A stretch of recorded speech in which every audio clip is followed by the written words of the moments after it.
So today I'm going to talk about dictionary definitions and why they don't accurately model reality. I'm going to go through a lot of things and it is going to be quite interesting. First, we're going to start with the most stereotypical and most obviously cited definition where it's feminism. This one doesn't necessarily model reality because there are a lot of people that do not adhere to this but yet still consider themselves feminists. And the reason is you cannot dismiss the parts of your movement that are garbage just because you don't agree, unless you are going to have some sort of orthodoxy within your movement. You cannot say that these other people are not true feminists. That's why this doesn't make sense, because it is not representative of the movement as a whole. So next, we're going to move on to, let's find something interesting. Let's look at white supremacy.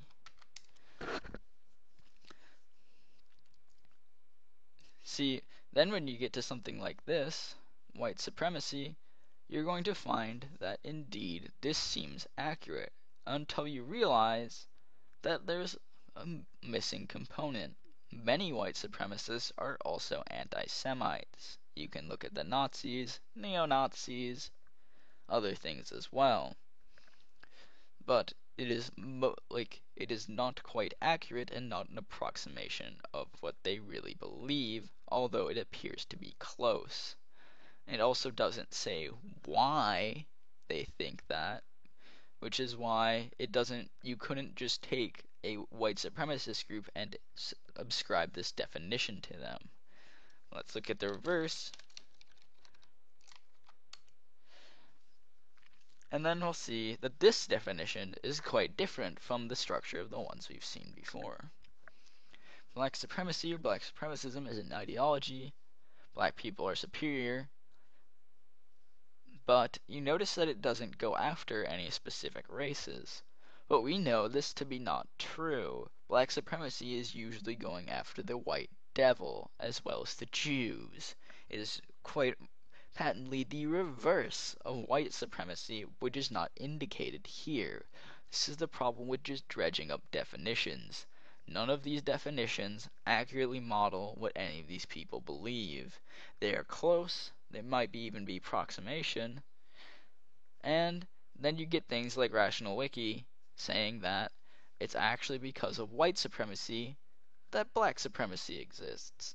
And instead of just saying that supremacist movements exist because people are assholes that think they're better than everyone else. So let's do a few more. What other hate movements are there?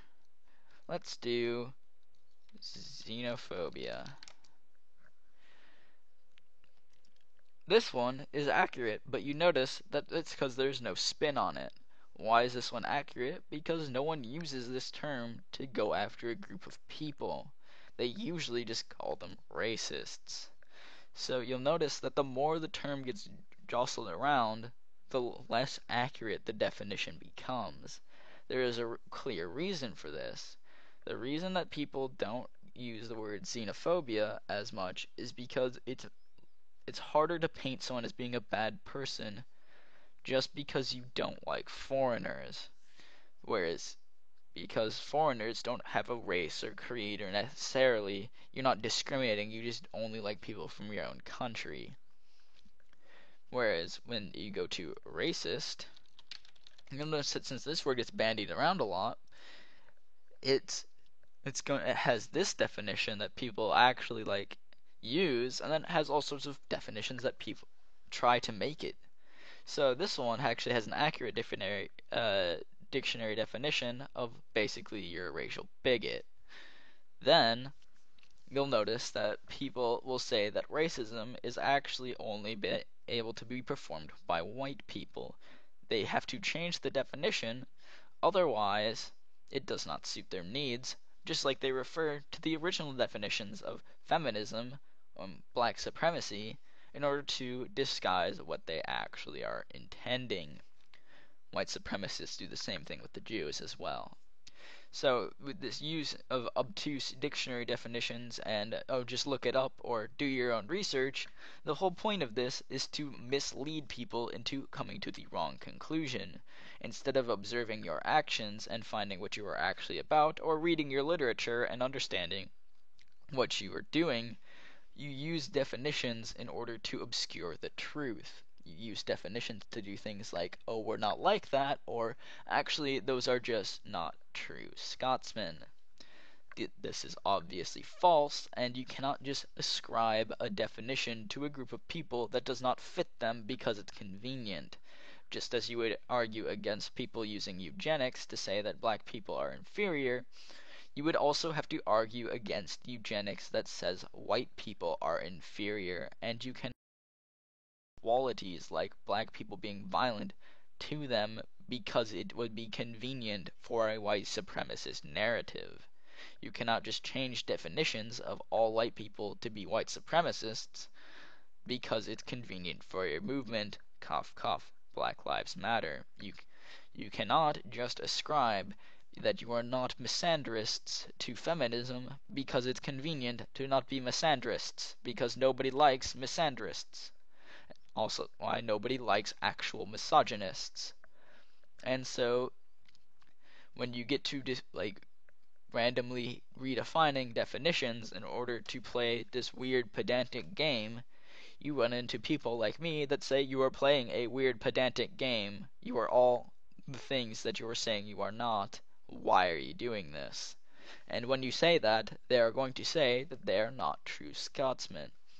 This is like a weird circular fallacy loop where they are going to say that they are not true Scotsmen no matter what you say, and then refer back to a definition that they changed so that they could make the not true Scotsman fallacy, and it becomes a weird form of circular reasoning with a fallacy already inside of it, which is just awful.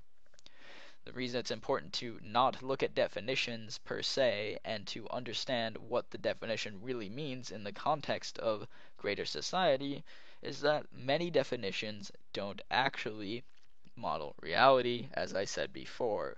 With these examples, you can see that that is the case. While these definitions might mirror reality for some element of a group, they do not mirror reality for the entire group. All racists do not necessarily believe that a race is superior. They might believe instead that some races are inferior.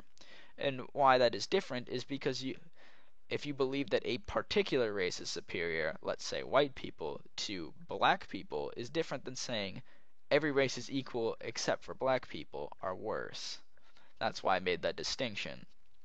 And these racists are still racist, and they do not fit under this definition. Well, this is a very good definition of racism because it doesn't have any weird power plus privilege, social systems, weird, overly complex, unnecessary thing in order to avoid being prescribed to be racist by the color of your skin, which is in itself ironic to be able to say, I cannot be racist because I have an intrinsic property due to the color of my skin. And so it is important, as I have said probably 3 or 4 times, to make sure you do not fall trap to the look up the definition. Thank you for listening, and have a good day.